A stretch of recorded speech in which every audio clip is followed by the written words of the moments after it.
Welcome back to World Crisis Radio, the Weimarization of the United States, the collapse of the bourgeois center, the idea that only extremists get elected. This is a feature of depression, and I guess the most important thing to realize in this regard, you have a three-phase process, which we can see in the 1920s and 30s into the 1940s.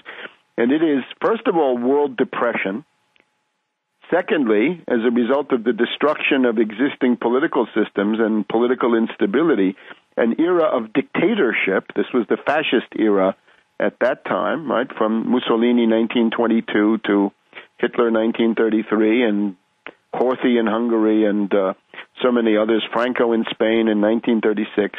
An era of dictatorship, and this then, because of the inability of the dictatorships to solve the problem of the depression, a world war.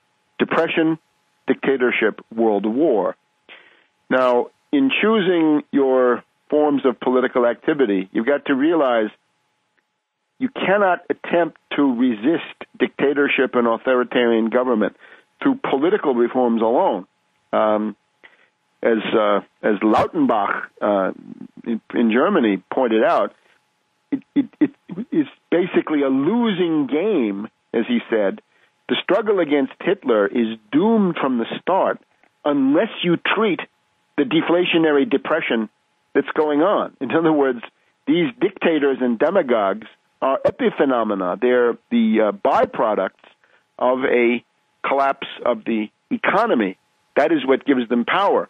And you can say, well, when people get to look at Engel for a while, they're going to be so horrified. And when they get to look at Miller and his mug, they're going to be horrified. Yes, up to a point. But if the depression continues to grind away in the background, people become more and more crazed, more and more unstable, more and more unable to respond. So you got to bear this in mind. So the big thing is the only issue that counts is the depression.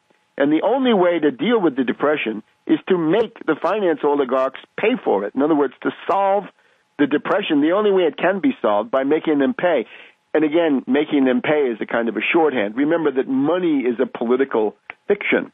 It has no metaphysical reality whatsoever. When you talk about capital, right, you're talking about a locomotive, a machine tool, a factory with plant and equipment, and so forth. Capital is physical capital goods, a machine tool, again, a modern laboratory, right, a genetic sequencing machine. That's a capital good these days. So when you are confronted with empty factories and large numbers of unemployed workers, what you've got to do is simply use credit in the obvious way to put them together and begin production, and you've got to then have a general policy of promoting infrastructure as a means of restoring normal economic life, restoring confidence, and indeed allowing all the private contractors who will benefit to become participants in an economic recovery. This is not government doing it by themselves. It's a process of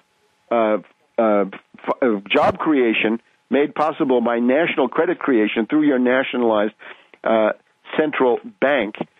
Now, a little bit further with this, right? My article, Fox helped make propaganda films for Hitler in 1932.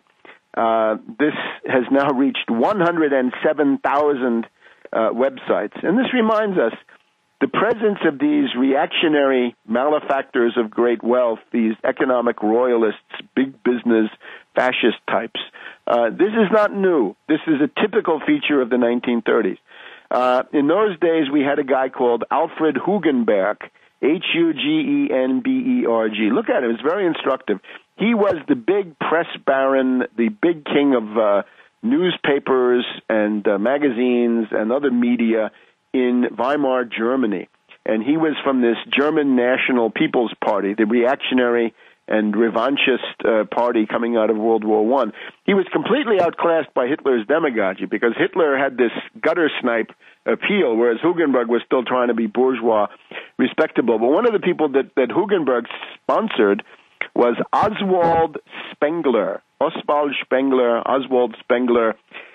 This is the deeply pessimistic author of The Decline of the West, right? And the decline of the West is that, civilizations are biological organisms. They're born, they get old, and then they die. And this expressed the nihilism and despair of the Nazi movement. Spengler is a completely eclectic, wild pastiche, a smorgasbord of all kinds of different elements.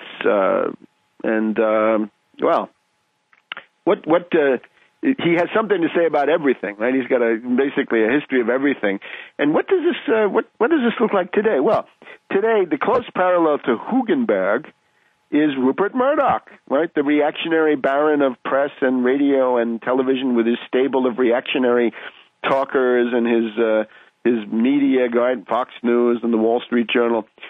Rupert Murdoch and Hugenberg. And if Hugenberg had Oswald Spengler, who's the American version of Oswald Spengler? Well, I guess they have to say the Mad Magazine version of Oswald Spengler is Glenn Beck.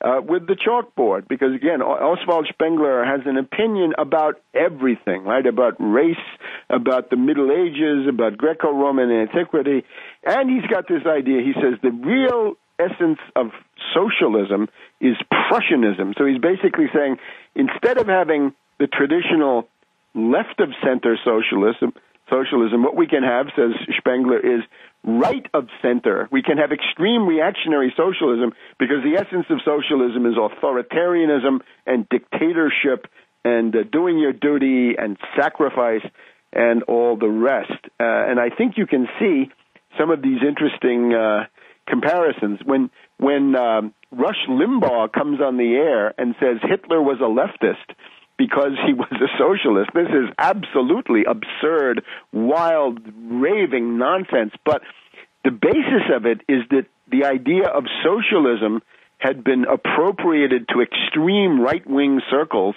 by this guy Oswald Spengler, saying again, socialism, the real socialism is Prussianism, authoritarianism, paternalism, and so forth. Rupert Murdoch is to Glenn Beck as Hugenberg as was to Oswald Spengler. And if you look at the panorama today, the Weimarization is all over the place. Now, we don't want to take this too far. The U.S. institutions have an inherent strength because of the way they're designed. Remember, these are not just anybody's institutions. This is essentially a design made possible by John Adams, the key guy.